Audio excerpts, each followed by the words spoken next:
Mr. Tedesco, you are recognized for your opening statement. Chairman Jordan, Ranking Member Plaskett, and distinguished members of the Select Subcommittee, good morning. It's an honor to be here. My name is Jeremy Tedesco, and I serve as Senior Counsel and Senior Vice President of Corporate Engagement for Alliance Defending Freedom.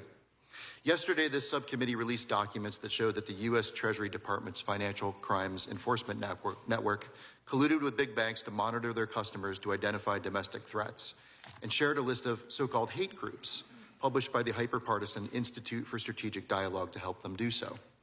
Echoing the discredited and morally bankrupt Southern Poverty Law Center, the ISD list includes ADF, where I work, as well as other mainstream religious and conservative organizations like Family Research Council, Liberty Council, Pacific Justice Institute, and Ruth Institute. Simply put, the federal government appears to have swept up Christian and conservative organizations in its domestic terrorist dragnet. This Orwellian surveillance of American citizens has no place in a free society. Neither does the federal government's weaponization of the financial industry against peaceable religious and conservative groups. Our story is just one of many, demonstrating the increased rise and threat of viewpoint-based debanking. In 2023, Bank of America closed the long-standing bank account of Indigenous Advance Ministries, a Christian nonprofit that helps impoverished widows and children in Uganda. The bank also closed the account of a local Tennessee church that donates to that ministry. The bank claimed it no longer wanted to serve their business type and that Indigenous Advance exceeded the bank's risk tolerance. The bank's abrupt decision created a logistical nightmare for Indigenous Advance and inflicted real harm on the populations they serve. The list goes on. J.P. Morgan Chase debanked the Arkansas Family Council for being high risk and never provided a credible reason for canceling the account of former U.S. Senator Samuel Brownback's organization, the National Committee for Religious Freedom.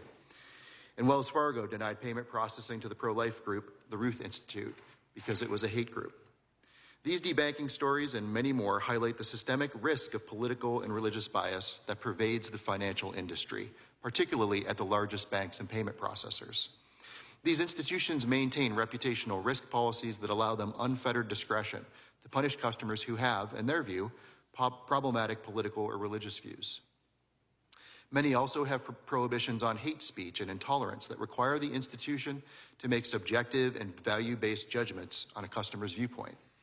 Both types of policies are vague and ambiguous, sweep in broad swaths of content, chill constitutionally protected speech, and erode economic freedom. Worse, government regulators can all too easily wield their outsized power over financial institutions to pressure them to leverage reputational risk policies, hate speech policies, and similarly vague language against disfavored views, all with virtually no public accountability. Financial institutions, in turn, can hide behind that same shield to discriminate without ever explaining it to the customer, regardless of whether the action was prompted by government pressure. There is ample evidence of the two collaborating to censor views they don't like, whether it was the DOJ and FDIC in Operation Choke Point, the state of New York and NRA versus Vulo, a case currently pending before the Supreme Court, or the FBI and Treasury in recent revelations from this subcommittee. Each of these incidents show that the government can and will weaponize the financial marketplace against Americans for political benefit. Several factors exacerbate this risk. Banking regulators have expansive authority over banks' day-to-day operations and decisions. Both the government and banks have shown an unsettling willingness to increase data collection practices around customers' speech and religious exercise. And most banking supervision is shrouded in secrecy. The government props up many of these institutions with bailouts, subsidies, and an anti-competitive chartering system. Due in part to these benefits, the top 5 banks control over 50% of the market for deposit accounts. This only elevates the need to ensure viewpoint neutrality in the provision of financial services. Congress should take action. This is an issue that we should all agree on and deserves our utmost attention.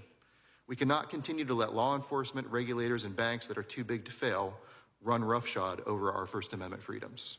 I welcome your questions. Thank you, Mr. Tedesco. Mr. Michel.